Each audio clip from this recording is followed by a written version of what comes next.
Demonstration को लेकर के मैं सोच ही रहा था कि वीडियो बनाऊं ना बनाऊं, लेकिन नोबो की तरफ से ऐसा सर्कुलर आ गया जिससे ये महसूस हो रहा है कि अब ये जो फाइट है सिर्फ 5 डेज बैंकिंग को ना लेकर के दो यूनियंस के बीच की लड़ाई बनती नजर आ रही है। तो पहले डिस्कस कर लेते हैं कि कल डेमोन्स्ट्रेशन में क्या हुआ, और फिर एक जो सर्कुलर आया दूसरी ऑर्गेनाइजेशन की तरफ से उसको भी डिस्कस कर लेंगे कि उसमें क्या बातें की जा रही है। सारे मुद्दे आपको हमारे चैनल में मिल जाएंगे। आप हमारे चैनल को सब्सक्राइब कर लीजिए, हमारा टेलीग्राम और व्हाट्सएप ग्रुप ज्वाइन कर लीजिए। वीडियो को चलिए स्टार्ट करते हैं। तो हुआ क्या, जैसा आप जानते हैं 12 अगस्त का एक पैन इंडिया डिमॉन्स्ट्रेशन डिक्लेयर किया था United form of bank union ने, जो कल 12 तारीख को हुआ। हिस्ट्री आप जानते हैं कि 27 जनवरी 2026 को स्ट्राइक हुई थी। उसके बाद गवर्नमेंट से इनको पॉजिटिव रिस्पॉन्स की एक उम्मीद थी, और उम्मीद का कारण ये था कि आईबीए ने एमओयू साइन कर लिया था और गवर्नमेंट को रिकमेंड कर दिया था कि 5 डेज बैंकिंग जो है वो इंप्लीमेंट कर दी जाए। तो इशू अभी अंडर डिले है। इन सब के बीच में गवर्नमेंट ने नेक्स्ट वेज रिवीजन के लिए बोल दिया कि आपको नवंबर 2027 तक करना है, बट जो लास्ट नेगोशिएशन थे उसके रेजिडुअल इश्यूज और 5 डेज बैंकिंग को लेकर कोई चर्चा नहीं हो रही थी, तो ये एजिटेशन रखा गया। तो 12 अगस्त का जो एजिटेशन हुआ उसके बारे में इनका क्या कहना है कि इनके पास रिपोर्ट्स आई हैं कि ये जो डिमॉन्स्ट्रेशन थे वो बहुत मैसिव थे, और जो लोग थे बैंकिंग के उन्होंने इसमें काफी भारी मात्रा में पार्टिसिपेट किया।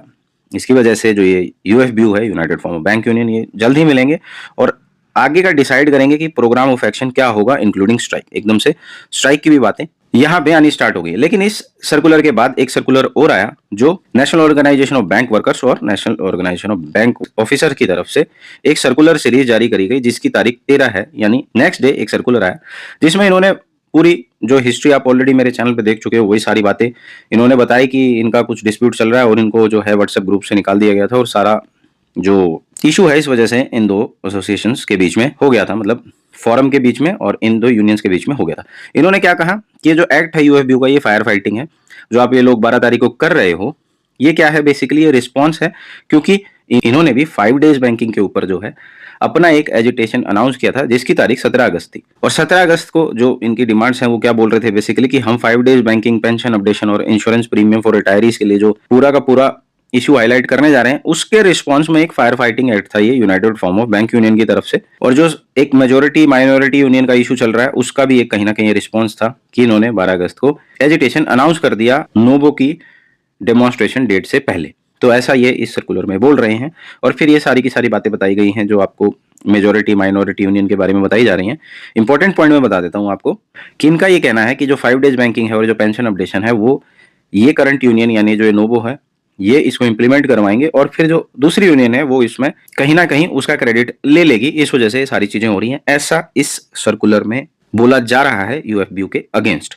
रियलिटी आपको खुद पता करनी है, आपको देखना है कि ग्राउंड लेवल पे आपके एसोसिएशन में क्या चीजें हो रही हैं। हम इसकी ऑथेंटिसिटी पे कमेंट नहीं कर रहे हैं क्योंकि हम किसी भी यूनियन से डायरेक्टली कनेक्टेड नहीं है। इन्होंने ये भी कहा कि पिछली जो सेटलमेंट थी उसको टाइमली इंप्लीमेंट करवाने में इनका बहुत बड़ा हाथ था, क्योंकि यूनियंस जो है उसको डिले करती हैं लेवी के कारण, और इन्होंने उसको जल्दी इंप्लीमेंट करवा दिया। तो इन्होंने ऐसा भी बोला। तो मेन जो मोस्ट इंपोर्टेंट इनकी जो अंडरलाइंड बात है उस पर बात कर लेते हैं। तो इनका मेन बात ये यहाँ पे इन्होंने बोली कि जो ये नोबो और एनओबीडब्ल्यू को जो इन्होंने अपनी अम्ब्रेला ऑर्गेनाइजेशन से बाहर किया, यानी यूएफबीयू से जो 9 एसोसिएशन उसमें होती थी आज की डेट में 7 है, ये दोनों बाहर हो चुकी हैं। उसका जो कारण है ना वो एक इनसिक्योरिटी है। किसके लिए कि इनका जो स्ट्रेचर है वो ग्रो होता जा रहा है, क्योंकि ये जो अचीवमेंट ये अपनी बता रहे हैं उस वजह से जो पेरेंट ऑर्गेनाइजेशन के अंडर ये काम कर रहे हैं, भारतीय मजदूर संघ के अंडर काम करके जो इनके अचीवमेंट्स हैं उसकी वजह से इनसिक्योरिटी आ गई है United form of bank union में, ऐसा इन्होंने यहाँ पे बोला। तो 5 डेज बैंकिंग, जैसे मैंने शुरुआत में बोला कि अब 5 डेज बैंकिंग इशू जो है वो आइसोलेशन में नहीं रहा है। अब दो एसोसिएशंस का यूएफबीयू से बाहर निकाला जाना अब एक अनदर डिस्प्यूट बन चुका है, जिसके कारण कहीं ना कहीं चीजें जो हैं वो किस डायरेक्शन में जाएंगी वो देखने वाली बात है। क्योंकि अब कुछ भी इंप्लीमेंट होगा तो एक दूसरी ऑर्गेनाइजेशन पे अब एलिगेशंस लगेंगे कि ये हमारी वजह से हुआ या आपकी वजह से हुआ। ये सारी चीजें अब जो है बैंकिंग फ्रेटर्निटी के लिए किस तरह काम करेंगे आगे देखने वाली बात होगी। मेरे हिसाब से कोई भी डिस्प्यूट किसी भी ऑर्गेनाइजेशन में नहीं होना चाहिए। जो कॉमन गोल है वो सबका सेम है। 5 डेज बैंकिंग सभी यूनियंस को चाहिए। 13 बाइपार्टाइट में एक रिस्पेक्टेबल सेटलमेंट हो वो सबको चाहिए, और पेंशन का जो अपडेशन है वो सबको चाहिए। तीनों इश्यूज सबके कॉमन है, तो गोल कॉमन है, तो फाइटिंग मेरे हिसाब से नहीं होनी चाहिए। स्टिल देखते हैं किस तरीके से चीजें जाएंगी, क्या पता चीजें इंप्रूव हो जाए। तो आई होप आज का वीडियो आपको अच्छा लगा होगा, इन्फॉर्मेटिव लगा होगा। इसी प्रकार की वीडियो के लिए आप हमारे चैनल के साथ जुड़े रहें। हमारे डिफरेंट सोशल मीडिया प्लेटफॉर्म से जुड़िए, टेलीग्राम से जुड़िए, व्हाट्सएप से जुड़िए, हमारी वेबसाइट पर विजिट करिए। हम लेटेस्ट बैंकिंग अपडेट्स आपके लिए फ्री ऑफ कॉस्ट लेके आते हैं। तो ये आपके लिए जितने भी प्लेटफॉर्म्स हैं बहुत हेल्पफुल होंगे आपका बैंकिंग नॉलेज अपडेट करने के लिए।